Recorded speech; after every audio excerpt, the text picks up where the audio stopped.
My sister was a little bit over 11 years older than me. We were 4 girls. She looked out for me, was a huge loving resource and guide, and I always knew I could count on her for anything.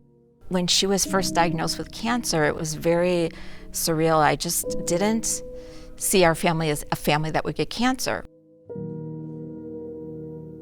We're children of Holocaust survivors and people from Europe who we don't have a lot of family history. And my mom, who was the carrier, didn't get diagnosed with breast cancer until less than a year after my sister died. So my sister Linda was the first one in our family that we knew of to get breast cancer or any cancer. She was 47 and she had 2 kids who were teenagers. It was really shocking, and it was very hard for me to accept how serious it was. And it was only my OBGYN, who was also my sister's OBGYN, who said, you know, there's this gene, and he thought my sister should get tested for it, and if she was positive, the rest of us should get tested for it. I might be more of a fatalist, I don't know, but I had this gut feeling that she was going to have it and I would have it too. So we tested her first and she had it. We right away got tested and discovered of the 4 siblings, 3 of us were BRCA positive, as well as my mother. Having my sister being terminally ill and watching her go through what she was going through, it was very scary. I think we found out in May that she was positive and she died in October.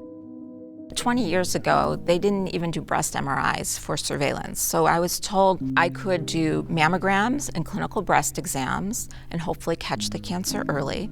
Really, the message I got from all the specialists was surgical intervention is really going to change your destiny. You're pretty destined to get breast, ovarian, or both cancers, and these surgeries can help prevent that by you can remove your risk by 95%. It seemed like a no-brainer in that state of mind with my sister dying or just after her death to go forward with that at my age in a stable relationship. My husband, at first, he was very confused and he was never against it, but it seemed to take him a little bit longer to really wrap his head around the reality of it. And then he was extremely supportive.